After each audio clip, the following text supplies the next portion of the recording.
Hey guys, I'm Stephan Kesting from grapplers.com, friend and training partner Richie Yip. Today, the last 5 wrist locks that I've caught in sparring. Now, this was not against you, because you're really hard to wrist lock. So if Richie knows that I'm going for wrist lock, he's going to fight and grip fight like crazy. So in order to attack the wrist successfully, you need to isolate this from the rest of his body. If he can use the rest of his body to defend here, he's going to. But imagine that this arm is trapped. He can't get to it. Now I can wrist lock all I want. So it's all about separating the wrist from the rest of the body. Concrete examples of how to do this. So the first couple were from the triangle choke. So my new favorite triangle choke entry. 2-on-1, push-pull, kick the foot out. He plants the hand here. But maybe your triangle choke isn't quite right or he's defending. So if I can get this elbow onto my belly, and I can break the wrist here, impressive wrist lock here from a crappy triangle.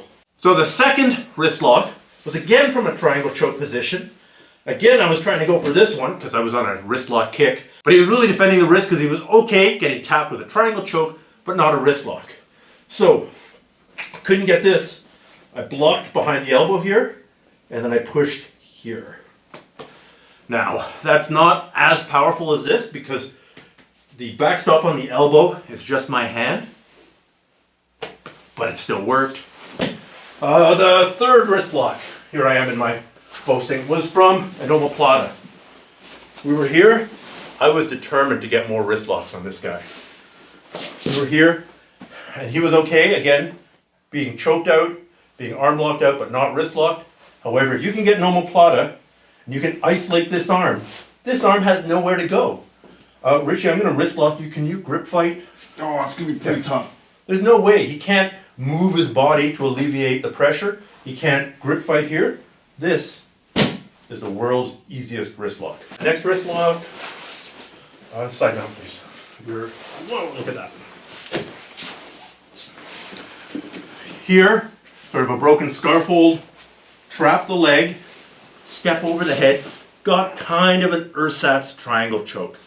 It didn't quite have it tightened up, but this isolates, once again, pretty tough for him to use the rest of his body to defend this wrist, right? I've isolated at least the shoulder to the wrist. Now all I got to do is isolate the elbow. So that's easy enough. Hug here, and then wrist lock it that way. 4. Next one, side mount. Going for this straight arm bar, which Richie actually showed me that fantastic detail on that I'll link to elsewhere in the video. But as he's here, he's trying to bring the arm towards his belt to grab. You can do a compressive lock here. Now you'll notice, all 5 of these locks are compressive locks like that. You can also do this kind of wrist lock in jiu-jitsu, especially here.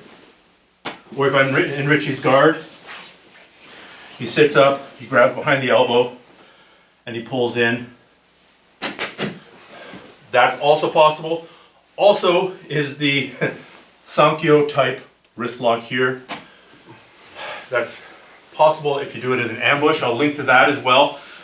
But generally, most of the wrist locks in jiu-jitsu are going to be compressive here. Now, I'd be totally irresponsible if I didn't also mention that wrist locks are the heel hooks of the upper body. Meaning, the wrist is a very delicate structure. It's a whole bunch of bones, a whole bunch of ligaments, and if you apply it hard, you can totally jack your training partner's wrist.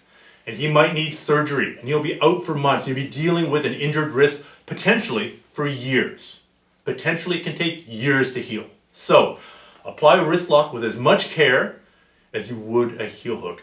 They can be really dangerous moves. They're very, very effective. Just apply them in slow motion. Isolate that forearm from the whole rest of the body, and then apply the wrist lock slowly and under control. If your opponent powers out and escapes, no big deal. Catch him with something else.